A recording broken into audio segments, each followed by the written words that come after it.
I'm Ewen Macleod, Chair of Proud Surrey. I'm Paul Mooney, Social Secretary at Proud Surrey. And we're here because Surrey have just announced the second annual Men's Pride match against Essex on the 2nd of July.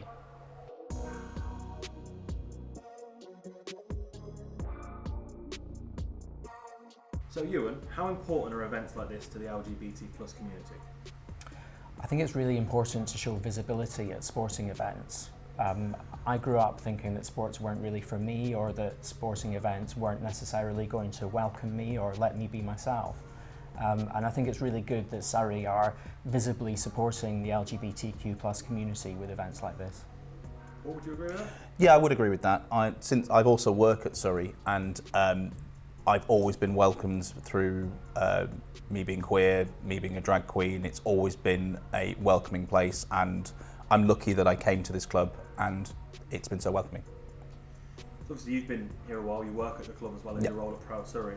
This is Surrey's second Pride game, as you mentioned, after Kent last year. What are your memories of last year's game?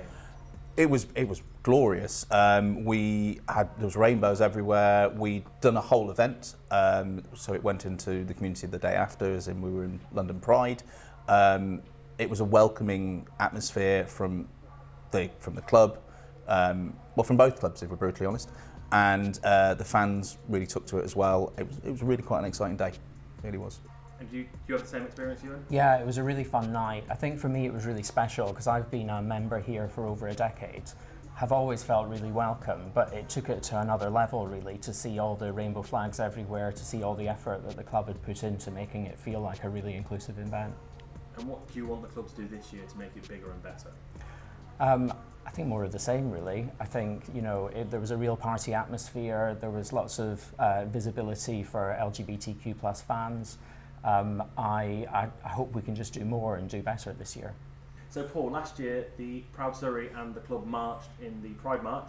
Is that going to happen again this year? Yeah, we are hoping to be marching again this year with the ECB, and we've invited other clubs as well, other counties, or any local clubs if they want to join us. Just get in contact with us and we can accommodate that in. We will be joining London Pride, and we will be doing a parade during the interval during the Essex game as well. So Ewan, you're the chair of Proud Surrey. Can you tell us a little bit about the history of the group? Yeah, well, it's something that started during the pandemic. A couple of people got together. Our original chair, Sam, and Emily, who works here at the club, started it going, set up a social media account and put out a call for other people that were interested. And that's when Paul and I got involved. And it's really just picked up from there. We've been really pleased with the engagement that we've had from the club, and that led to the Pride game happening last year. And why do supporter groups like this matter? I think it's really important to help make sure that everyone feels they're welcome at a game. Like I said before, I've always felt welcome here at the Oval. I organise my summers around the fixtures here, so I've spent a lot of time here, but maybe for people who haven't, it might be intimidating if they've not been here before. So we just want to let people know that this is a game for everyone. They can contact us if they want more information. We're on Twitter, Surrey CCC LGBT, and we're really keen to hear from people who want to get involved. And Paul, you mentioned the invite going out to other clubs, smaller clubs, to join you in the Pride March. Are you seeing more supporter groups like this pop up across the country in the game?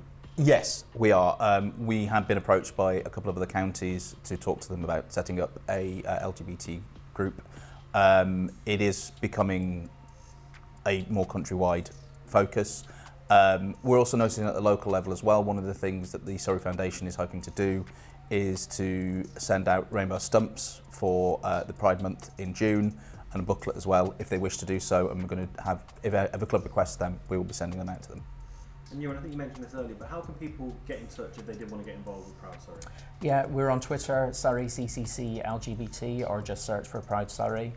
We're on Instagram, Proud Surrey, and we have a website, SCC LGBT. So Twitter is probably the best way to get in touch with us. If you're coming to a game, let us know, we'll come and meet you. And if you want to get involved with anything else, please just let us know. So I've got one final question for each of you. You mentioned the Proud Surrey group was set up in 2020. What would a group like this have meant to you when you were growing up? And I'll start with you, Ewan. I think I would have loved to have seen something like this when I was growing up. As I said earlier, I didn't really feel like sports were for me when I was a kid. And this would have sent a really powerful message that cricket's for everyone and everyone can get involved with it. Paul, same question. What would Proud Surrey have meant to you growing up? It would have given me a hope and somewhere to know that I could go to. It would have given me a bit of a safety blanket at sports grounds, and it's good to see that this is happening, not just in cricket. Obviously that's my main concern, but it's good to see it's happening throughout other sports as well.